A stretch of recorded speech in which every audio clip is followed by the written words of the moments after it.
प्रत्येक वैष्णव को, और वैष्णव में प्रत्येक आस्तिक व्यक्ति को श्री रामनवमी का व्रत करना चाहिए। अष्टमी वेद से युक्त रामनवमी का व्रत नहीं करना चाहिए। वैष्णव को अष्टमी के वेद से युक्त नवमी का त्याग कर देना चाहिए। वेद रहित शुद्ध श्री रामनवमी का व्रत करना चाहिए। और अपने सेव्य ठाकुर जी हो तो, मंदिर बिहारी हो तो व्रत में उत्सव भी करना चाहिए।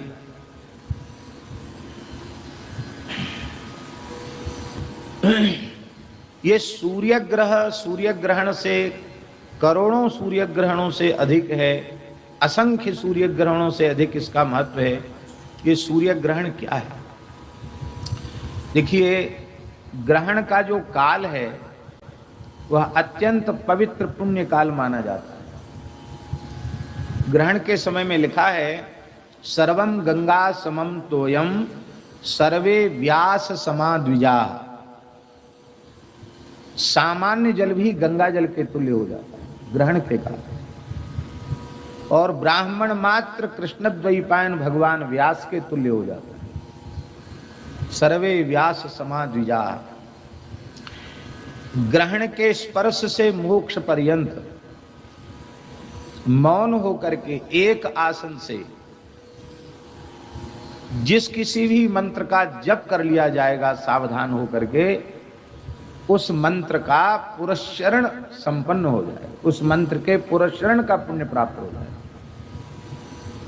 अब षडक्षर मंत्र आ जाए, स्पर्श से मोक्ष तक जप कर लो, तो भले ही 1 घंटे का ही ग्रहण है, पर 1 घंटे में 6 लाख जप का पुण्य आपको प्राप्त हो जाए।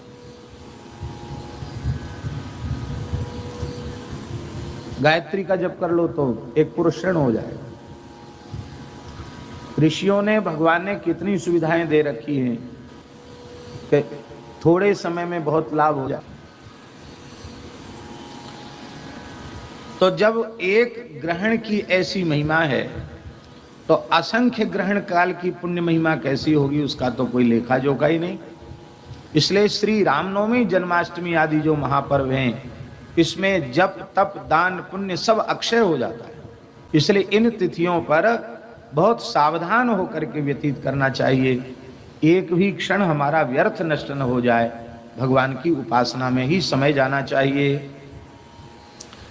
आगे के श्लोक में श्री रामानंदाचार्य भगवान कह रहे हैं, अत्यंत आह्लाद पूर्वक, आनंद पूर्वक रामनवमी को रामार्चन अवश्य करें। रामार्चन महायज्ञ की बड़ी भारी महिमा, विधि पूर्वक श्री रामार्चन महायज्ञ करे। तो मूल आचार्य चरण आज्ञा कर रहे हैं कि श्री रामनवमी को रामार्चन अवश्य करना चाहिए। अत्र प्रकुर्वीत मुदा व्रतोत्सवम रामार्चनम जागरणम महाफलम अनेक जन्मार्जित पाप नाशनम रामस्य कीर्ते श्रवणम च कीर्तनम। श्री रामनवमी में प्रसन्नता पूर्वक महान फलदायक श्री रामार्चन व्रतोत्सव करना चाहिए, रात्रि में जागरण करना चाहिए। इस प्रकार श्रद्धा पूर्वक श्री रामनवमी का व्रत करने वाले के संपूर्ण पाप नष्ट हो जाते हैं। रामार्चन करने में भगवान की सांगोपांग पूजा संपन्न हो जाती है।